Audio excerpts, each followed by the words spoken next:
And we're back with our fun, ambiguous backfields for 2024.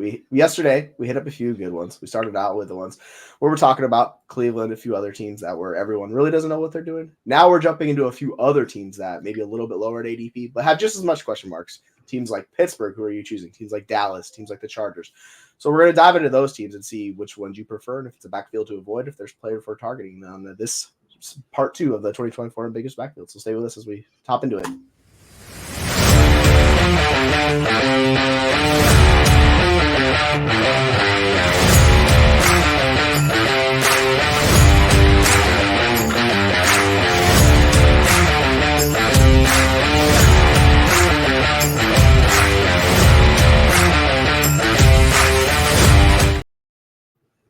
And welcome in, folks. This is the Fantasy Football Universe. I am Jesse Moore. I'm here with my boy, IC Romero. How you doing today, IC?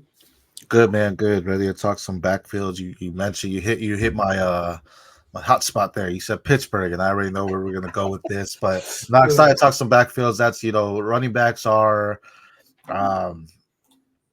I don't want to say they're a hot commodity. They are, but at the same time, it's like, man, you could think you have the best running back, and then they get hurt, and then it's like, all right, who's the next one up, right? So, talking about the backfield and what to do from them, it's always fun to think about and listen to. So I'm excited to get into these.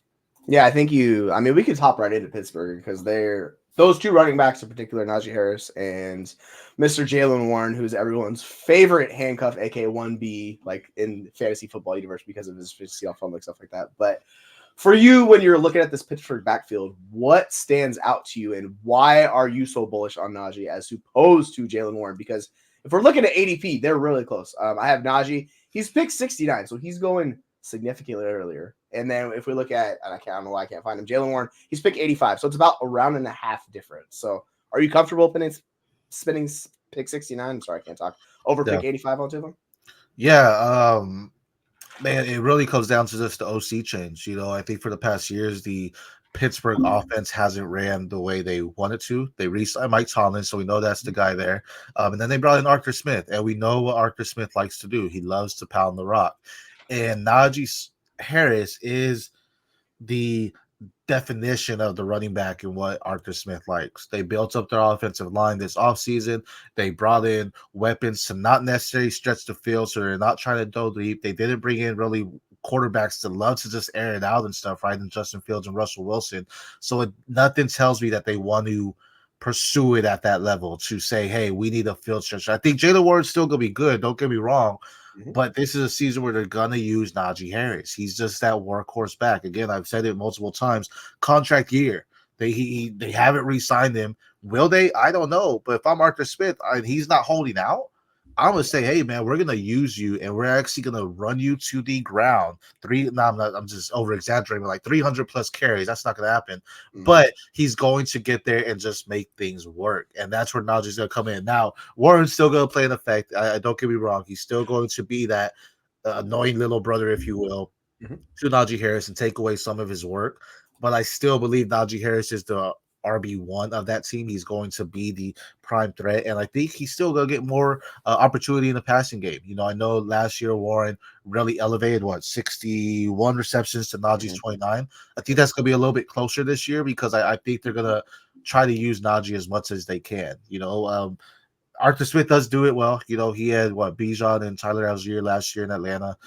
So he does know how to use his backs well, but I think everything they did this offseason, to me, said we want to run the rock with Najee Harris. We want to be a run-first team, run it down people's throats, just make sure we're getting between the tackles, and that's where Najee Harris shines. Yeah, and I think it's interesting, kind of similar to what Tajay Spears did last year in Tennessee. That's kind of how Jalen Warren he's just really efficient in a lesser role. Now, it's interesting if they want to add on to the role, because if you look at snaps and touches, like Najee Harris dominated on that. He had 267 total rushes compared to Jalen Warren 157. The snaps is basically 2-1, 350 to 192. So they clearly think Najee is the grinder. They want to feature him, and also the goal line touches. That's where Najee's going to thrive, right? I think it's really how much of that passing game volume can Jalen Warren hold on to, because if you look at the numbers, he's just a better receiving back and he's more efficient in that game. So I think he's going to more than likely play that third down role for them, and also do you really want to give Najee 350, 400 touches? That's just a lot for any running back, even Christian McCaffrey. If even the 49ers are like, all right, we're going to tone it down because it's too much. Like it wears on players. And like we saw Eckler coming out, which is actually, there's a comment here about Eckler and how like he was like, yeah, I don't want to be used in that role because he knows his body. And I actually think this comment it should be flipped. Like I think Brian Robinson's the lead back in that backfield, and we can talk about that later. But because people still are holding on that hope with Eckler, but Eckler was atrocious. But back to Pittsburgh, for me, like the difference in ADP is actually pretty interesting because if you think Warren can give you similar upside, then I would personally just go pick 85 on him. But if you want the volume, and in particular in like we talk about formats like the Scott Fish Bowl, which rewards volume, it's very much going to reward Najee Harris because he's going to get a ton of touches. So like obviously league settings are, play a little role like PPR. Warren gets a little bit of a boost. Standard Najee is more important. That's just kind of how it is. So and when you project this offense, like you look at the difference, it's like, all right, as we've seen with Arthur Smith, he continually mixes and matches. He doesn't give one guy all the touches in the world, right? So it's more likely going to be similar to that. And then Russell Wilson led the NFL in checkdowns. Like he had the highest target rate to running backs last year. What do you think is going to happen on this year? Because I don't know about you, but outside of Pickens and even Freiermuth, like I don't like their skill position players. Like I wonder how much Roman's going to play. Like I'm not sure. Maybe he plays a lot, but he's likely the slot guy. So if he's not in two other receiver sets, and really like it's just I really want Pickens and I want the two running backs. That's kind of what it comes down to. So I think it's a fun running back field target and look at, but personally, like how high are you on Najee this year? When you look at rankings, like where are you willing to take Najee and kind of put your stamp on him? Because he's going off the board in kind of like the low RB22s, like that's his range. So he's like a back end RB2 and Warren's like an early RB3. Like, are you pushing Najee into that top 12 range? Do you think he has that ceiling this year? Yeah, I definitely do. Again, that's just everything you just said just goes into what I was saying of they want to play that closer to the chest, especially with a quarterback like Russell Wilson. That's why they got Roman Wilson, because I think he's more of an underneath guy, right? That they can also use him too. So, a lot of people will say, well, Jalen Warren is more efficient, 5.3 yards per carry compared to Najee's 4.1 yards per carry. But I haven't done the math and I need to. But also, I mean, look at the rush attempts, right? Warren 149 to Najee's 255. 100 more rush attempts than him. So doing the math, I bet it's a lot closer if we look at the first 149 rush attempts for Najee to Jalen Warren and seeing what that is and breaking it down. So whenever you have a running back that runs a lot more, they're going to, their yards per carry is going to go down just natural, right? So that doesn't really bother me as much. I do have him as a top 10 back this season. I just think this is the year. Again, I think Arthur Smith knows what they have in him as a big, just bruiser type of back, and they're gonna want to use him a lot. I don't. People are sleeping on Pittsburgh. Like they're not necessarily gonna be playing from behind. They're gonna be in it a lot. They have talent, right? So regardless if it's not, whatever it is, it can't be worse than what it was with Kenny Pickett. There is the basic point, right? So it's like they're gonna be good. They're not gonna be playing from behind necessarily. So they're not necessarily airing out. Najee's still gonna be a factor, and he's someone that can move the chains for them. So I think that's where it comes in. Especially if we talk about goal line touches, it's Najee all day. Why are they gonna put in Jalen Warren when he's a smaller back than Najee Harris? So I really am high on Najee Harris. I think he can do a lot of great things there, and I think he is going to be a backfield or a running back you want this season. Now, next season could be a different story. Again, no, he's not under contract next year quite yet. It's the contract year for him. So that'll be a whole big deal for him. But that's, again, a reason why I think, hey, this is an opportunity that there's no investment into him next year. There's an investment in for Jalen Warren. So they can say, hey, let's make sure Jalen Warren has fresh legs for us next season.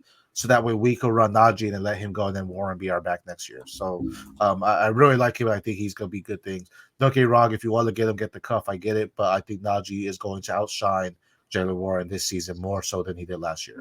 Yeah, and if you look at like rushing attempts inside, like basically the red zone, it slowly works in Najee's favor. Like Warren had basically 18 rushing attempts. Najee had 38 inside like the 20-yard line, right? Like when they get down to the goal line, this is what you're talking about. That touchdown upside, it was Najee Harris because he's a bigger back. And like, I know it's very much the prototype and the stereotype. We have these bigger backs, but teams trust them in the situation. So it's really hard for, like, I think Warren to establish that part of the role. I think he can cut into the overall rushing role. Like if he's good enough, like he's continually been, and they build more, maybe that's entirely possible. But I think it's pretty clear, like they both have established things that they're really good at and like they specialize in. And I think Najee is going to just get more work on this offense. And it frees up Warren to be more efficient. And I know Aaron had a comment on this earlier where he said he's like a poor man's Tony Pollard. The interesting thing with Tony Pollard is he wasn't good last year. So like if you're talking about backfields, I think he's the poor man's Tajee Spears this year. where Tajay Spears, I think, has more upside because he could actually establish himself in that backfield. I don't know if that's the case with Jalen Warren. Like, I think Najee's much more secure in his role. So, like, I think he's a much safer bet. And I think both of these guys are like flex range, possibly higher. Like, I think Najee's closer to RB2. I think Warren's closer to an RB2 as well. And one of them, like, if touchdown variance works out for Najee, which it could if he gets 10 plus touchdowns, that's how he becomes an RB1. So, with this offense, and like, they desperately need those running backs to be good because they just don't have the skill position players to do it, right? And we've seen Russell Wilson, he's struggled immensely the last few years. So he's going to want to take the easy stuff, all that fun stuff. So yeah, it's a fun backfield to kind of look at. And I think the interesting thing is it's just not a good overall offense. And I think this was like another team we could transition to. We could talk about Dallas being a good offense. And there's two players that are going significantly cheaper in this backfield. Like when we look at ADP and we're talking about the Dallas offense, people don't know how to value these guys. This is a true split. So we have Ezekiel Elliott. He's RB40. He's picked 125.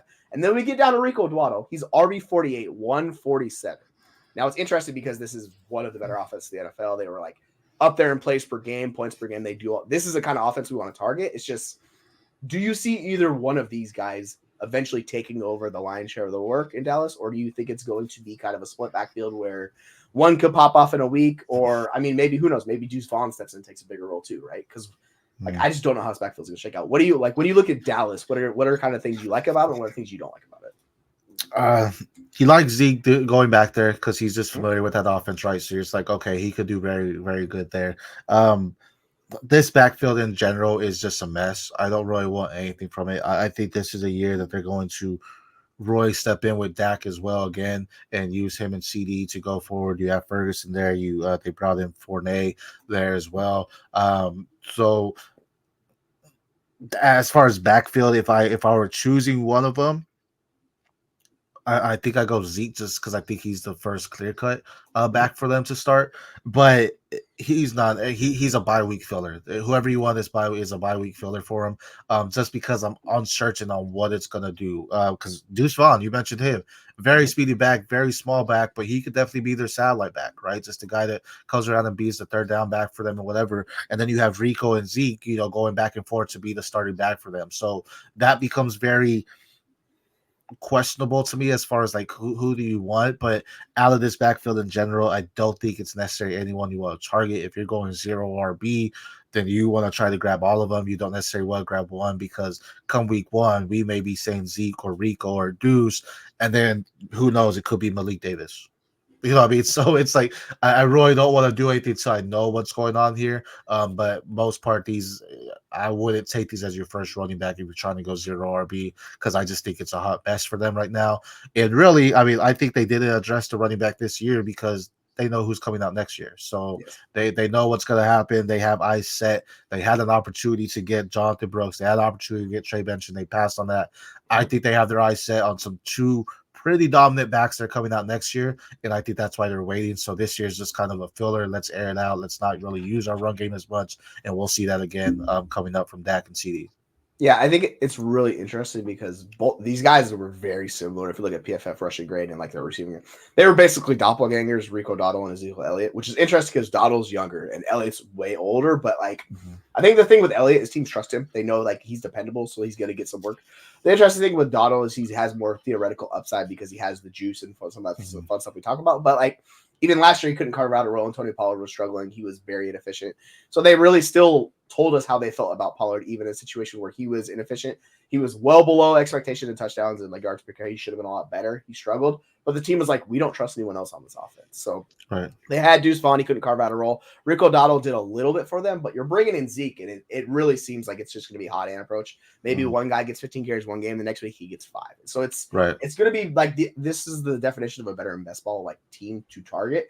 Now, if you want to like take the upside of being in one of the better offenses and someone gets touchdown lucky, like we seen this a couple years ago, like Jamal Williams had this in Detroit, right, where he had 17 touchdowns. And we see teams kind of, like the touchdowns regresses. So I think there's upside for them to be like a flex-worthy player, give it on, but it's just so hard to count on either one of the guys because Elliott's got so much tread on his tires. Like he's very much at the end of his rope, and I just don't think Dowdle's that special of a back. So you're really baking it into the situation. So if you want, I just go with the cheaper guy. I would just go Dowdle at 147, just roll with that and see how it shakes out for me.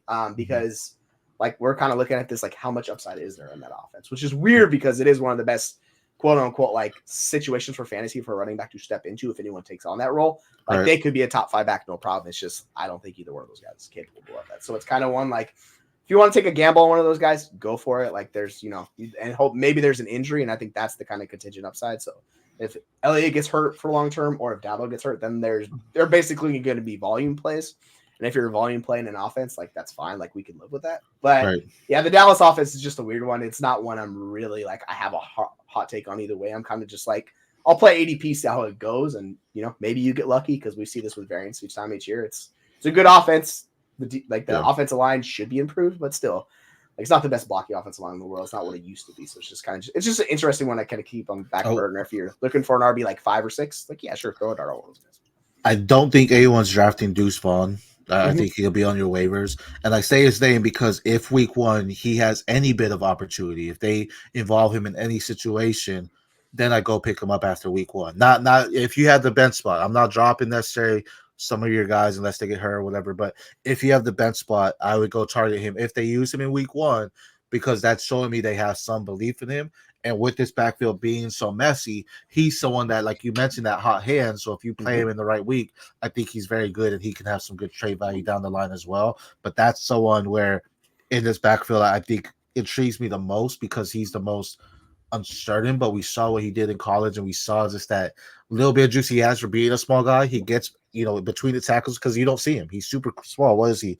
5'6", 176, so he's kind of like that very slight guy, but he is efficient. He knows how to get between them and gain some extra yards and stuff like that. So someone to target, again, post-draft, in the waivers is him, see what they do with him week 1. Even seeing the preseason, really. If you're doing layer drafts, if he's doing great in the preseason, go target him as well because I think he can be the explosive guy that they're wanting and has that little bit of extra juice too.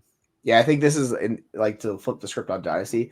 You just want to stockpile any free agent, like any cheap running backs available from the Cowboys because you don't know how the situation plays out. So maybe there's like Malik Davis or any one of those guys are available on waivers. You just pick them up and see how it goes because maybe it turns into something just because we don't trust the running backs in front of them.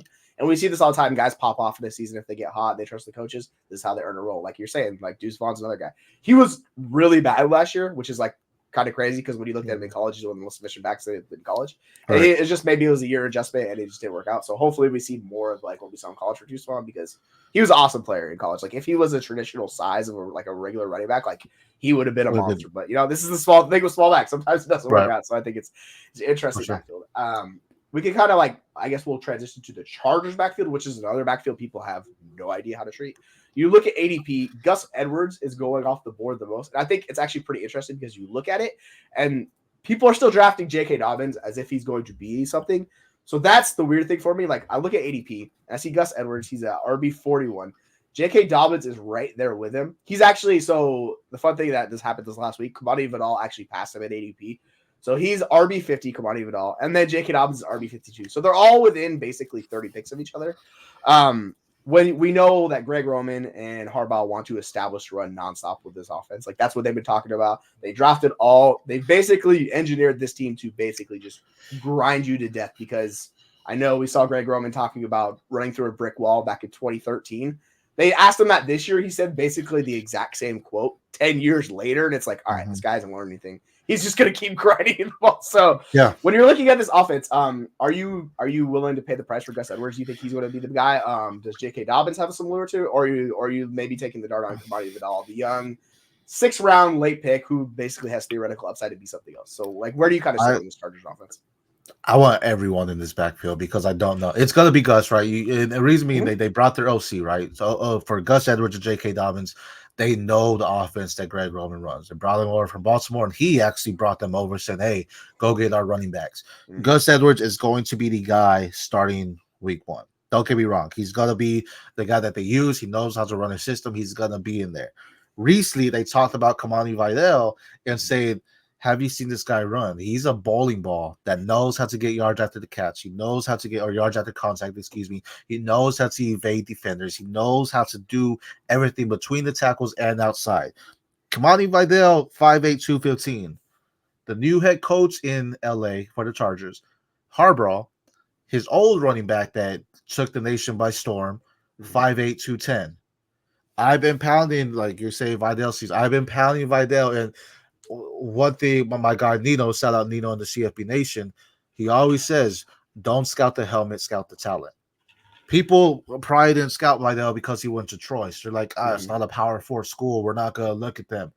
Kamani Vidal knows how to run the ball. He is efficient. He is a workhorse back at that as well. For his size, he really, for the running back, 5'8", 215 is a bruiser. He can do that. And he can catch really well as well. So I'm getting everyone. J.K. Dobbins, I tried to get him in one league, but the guy is just a huge Dobbins fan. So he's like, no, I'm not doing that. But I got Gus Edwards with the intention of I'm getting Vidal too, and I did in my rookie draft. I love that because I really think this is, as much as Gus Edwards knows Greg Roman's offense, I think Vidal is going to fit more into what Harbaugh wants to do with the running game. Not necessarily Roman, but they're going to meet in that middle, and Vidal's going to be that perfect mix for them. He can catch underneath. He can run between tackles, as I mentioned. He can get through your big body defenders for such a smaller bag, and that's, I think, something they want to use. Gus Edwards, great. I think he's going to be a good back, but I think as the season progresses, I think Vidal's slowly going to take that away from him. I will throw in Isaiah Spiller. I mean, that was an old back there too, but he was also younger. That's kind of why he kind of turned me off of like Braden Allen, just being the younger back, because he came in at like 20 years old as well, and he hasn't really established that, so it's just becoming accustomed with it. But he's also a good back that we could see do something in this Greg Roman offense. So that's a dark horse. You're not drafting him, but that's a dark horse to just keep an eye on, because he was very effective at A&M, went to the pros, didn't get that spot, but again, a younger back. We're not seeing Braden Allen do it, but he's now 22 going on 23. This is a back that's has my attention, because in this type of offense that Roman and Harbaugh like to run, Isaiah Spiller could be something too. But I think the big names here that you want are Gus Edwards and Kamani Vidal. Yeah, we've kind of seen, like, there was hype coming out about Spiller. I think the one thing that shows up in his NFL is like he doesn't have the exposure you're looking for. Like, that's the one thing that's missing in his game, and it's really kind of hampered him in the NFL because like he just hasn't been able to carve out a role. Like, he came in, we thought he could be the piece along with Eckler, and he just got passed over by basically no name backs too. We're like, all right, these guys had to earn the role, and they clearly did. So, I mean, he's like we talk about with the Cowboys, like that's a guy you pick up on waivers and dynasty and you stash, and if something happens by week 4, you'll probably know, and you could drop him, or if he has a role, then you roll him. Because like we talk about this backfield, like Edwards already has an injury. It's a low body injury. They have not told us what it is, so it could be something bigger than it is. J.K. Dobbins is coming off a severe injury. Like, he's got the ACL, he's got the Achilles. Like, it's likely he's not the same player he was. And I think with Vidal, the interesting thing is he averaged 23 receptions a season for his career at Troy. Like, he was a focal point of the receiving game. And like Edwards is not a good receiving back. So theoretically, like, he's more than likely stepping into that receiving role, and he could chip away at what Edwards does. Like, we saw Gus, like, he was basically forcing career usage off the board last year because they didn't have anyone else outside when Dobbins went down. So they're going to like be feeding these guys. And they talk about giving these guys 300 touches. Vidal was absolutely fed at Troy. His last 2 years, he got work. My man was busy. He had 231 carries, 297 carries, basically for 2,700 yards last year. So like, he was the focal point of that offense. I know the one who turned me on to him originally was Matt Waldman. He loves this guy. He profiled him to similar like DeAndre Swift, but he actually has good vision, because this is the biggest issue with these guys. He's in that kind of that mold of player. So like, that's kind of what you're looking at with him. And I know we talk about like bigger backs. If you think about Dobbins, he's not a bigger back either. He's like 5'8", 209. He's in that same range as Vidal. It's just because he was with the Ravens, we kind of assume he's bigger. He's not really a bigger back. So I think he can kind of like chip away and do that. But you're basically getting him for super cheap. He's basically the last pick in rookie drafts, or not rookie drafts, like 4th round. Basically 160s. Like, that's not a bad cost at all. And it's like, you want running backs in this offense because they're going to feature the ruck. So like, this is what we're talking about. If you get Edwards, I think Edwards is a safe bet. I think Vidal is the upside shot. If you want to pair them together, then you have that backfield, and then you're getting someone that will, if they can't be dependable each week, kind of what you have, and you could trade one maybe in season, or you just ride it out. So I think it's a fun backfield target.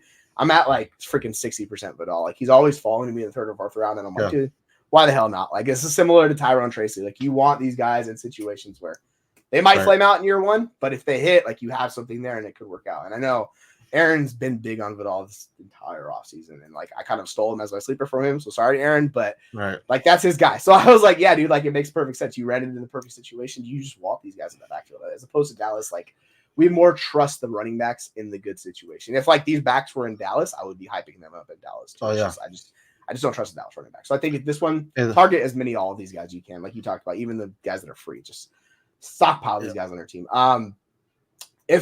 If you're basically like you had to choose one back to target out of this backfield, who's the guy you're taking that you're like going to stamp your approval on? I mean, Kamani. I've been on him too. I just think um, the rookie upside is there. We already seen some injuries with Gus. J.K. Dobbins, man, I would say him, but I'm out. Yeah, Don't get me wrong. I hope he's healthy. I hope he comes back, and I hope he proves me wrong. But he hasn't done it, man. That hype has gone away.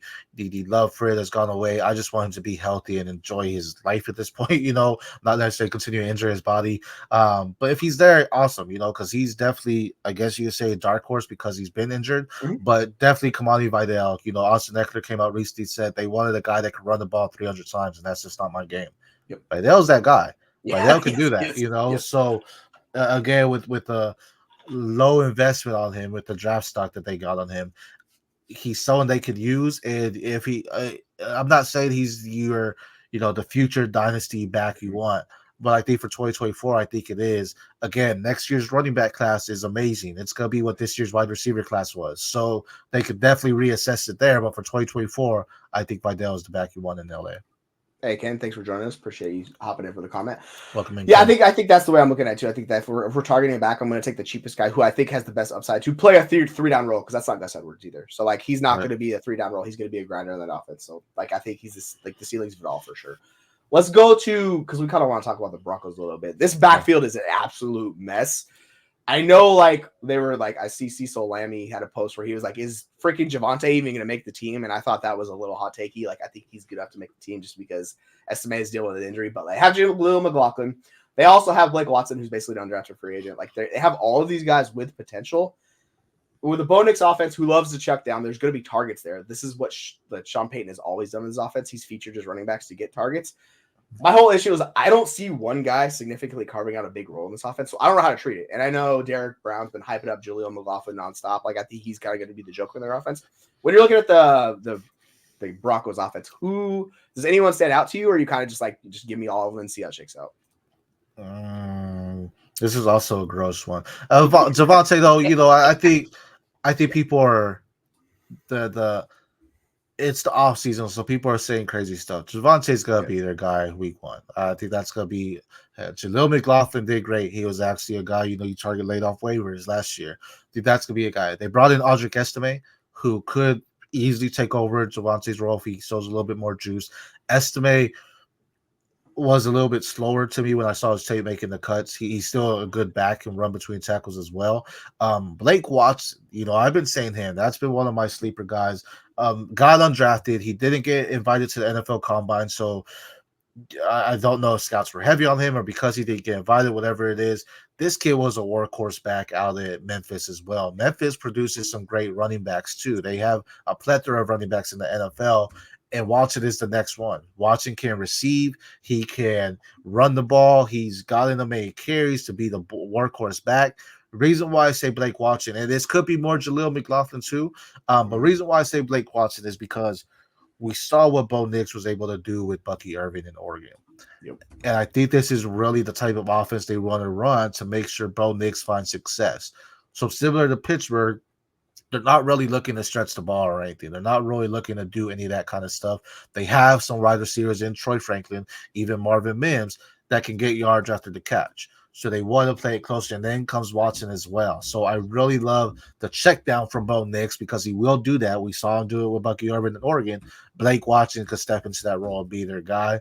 Being undrafted, I get people are hesitant on him, and we see it. Who's that guy, coming in? James Robinson. Who's going to be the undrafted running back that goes crazy? It doesn't happen all the time. He's one of my undrafted gems this year, though, because I am really sold on him. I think he has great game, and he was really the one that it was like, man, why did he go undrafted? I say this about his player every year, and Blake Watson's the guy this year.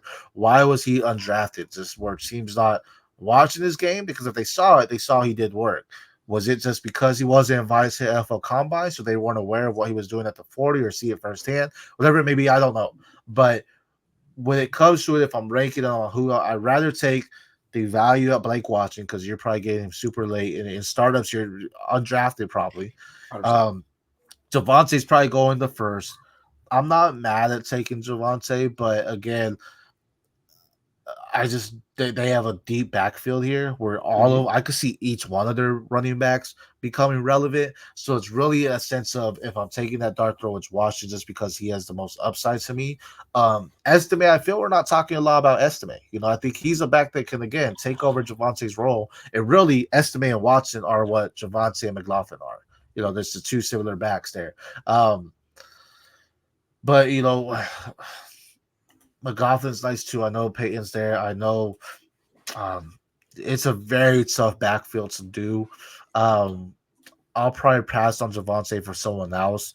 McLaughlin, I'm not mad taking it. I really haven't even seen Estimate go in startups either. Like I see people passing on him. So if I'm doing Watson, McLaughlin, Javante, Estimate probably. Yeah, because if you're looking at Dynasty, Javante clearly has the highest ADP. I think he's been overvalued for a long time. It's just people love these tackle breaking efficient running backs, but like my thought process is if you ain't gonna be like a good pass catcher, like there goes that theoretical upside in like PPR. And like Jaleel McLaughlin was just better across the board than Javante last year, but he kind of got phased out down the stretch, and that's going undersold. So it really like if you want to take shots on this backfield, take as many shots as you want because like it's really hard to pinpoint. We know McLaughlin's gonna play a role. We know Javante's gonna have a role.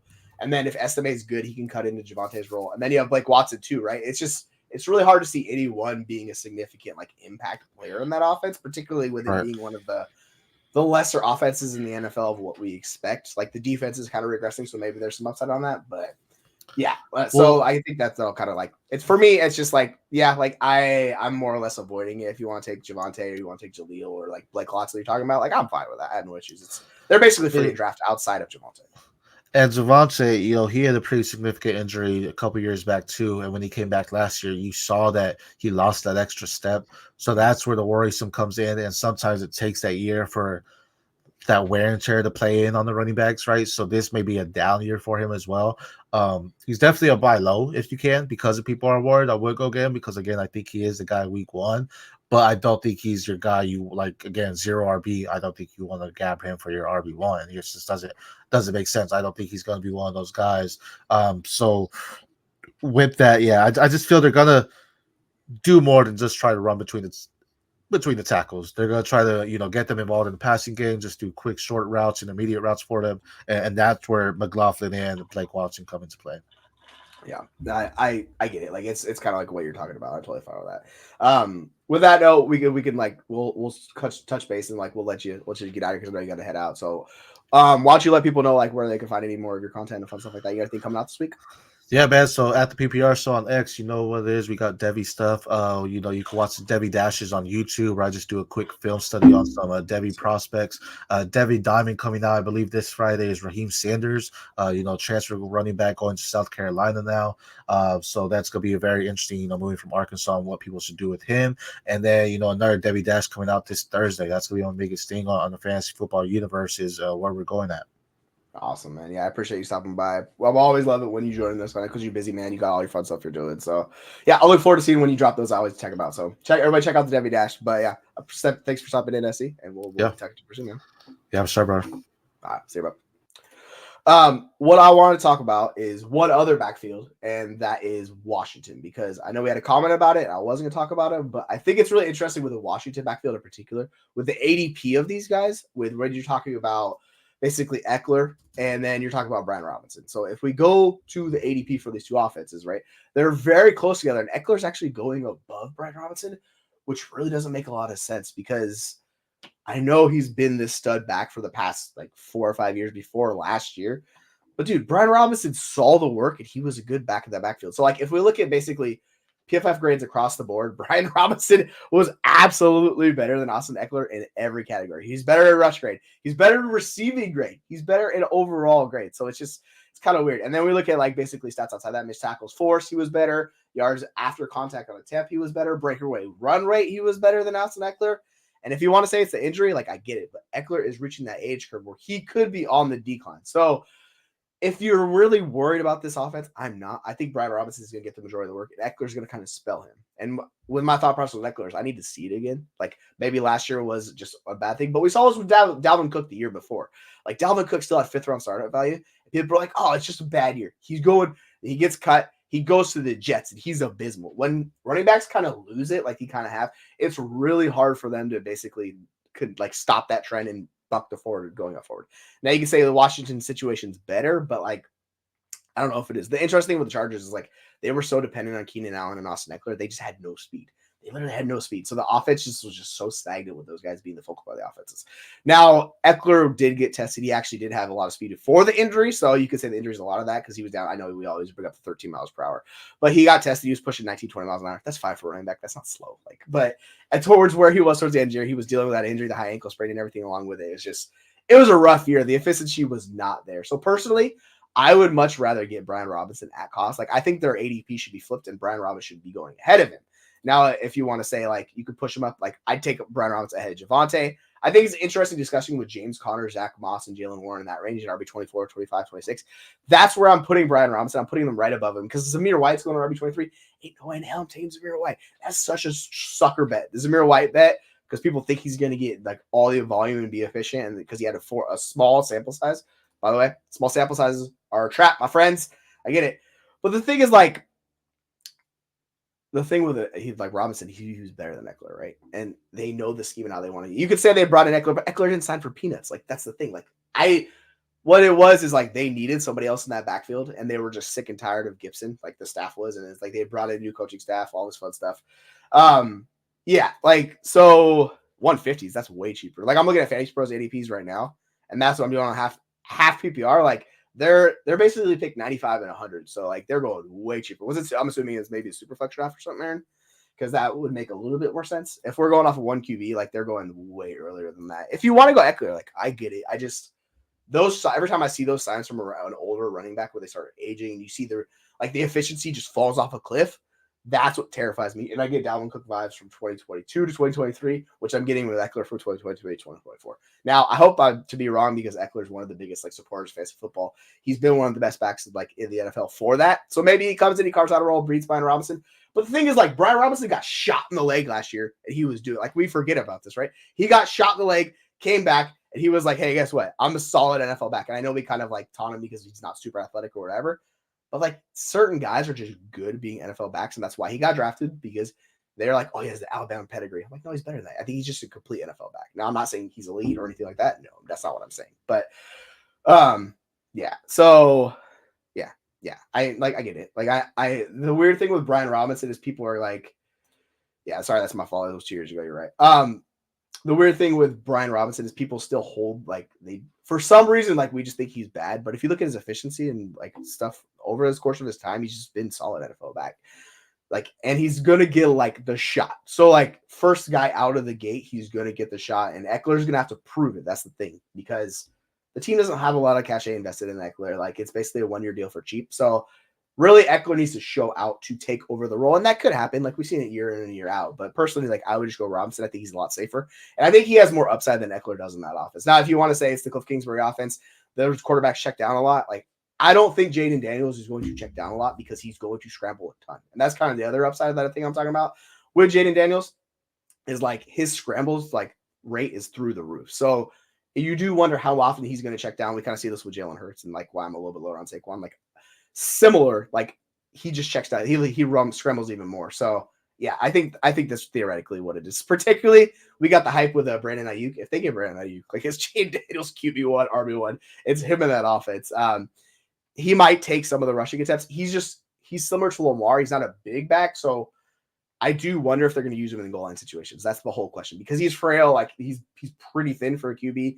He's not in the Hurts. He's not in the Allen mode. He's not in like the bigger like Cam Newton mold. Like when they get down to the goal line, they're more than likely not going to give it to him because they don't want to get him hurt, right? You spend a second round pick on him. You want to keep this guy clean. So I think he's going to mimic kind of what Lamar's done, where he's going to scramble a lot, but when they get down to the goal line, they're going to give it to their running backs. Now, Eckler's been a touchdown magnet, and maybe that's his thing, but like he is a smaller back as well too. So I think they're more than likely going to give that to Brian Robinson, who, by the way, like fantasy points last year was pretty good. And I think that's what people forget with that offense. So for me personally, like I'm going Brian Robinson, but like the cost for either one of these guys is not a lot. So if you prefer Eckler, like target Eckler. There's upside in this offense as long as one of those guys can carve out a role, which I think theoretically they definitely can, because we've seen how Cliff Kingsbury has used his running backs.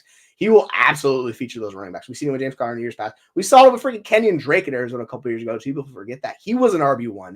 He got there on volume. Like we've seen James Conner, another guy people think is gross, but he just continually lives off of volume. So there will be volume in this offense. I do worry about the targets a little bit.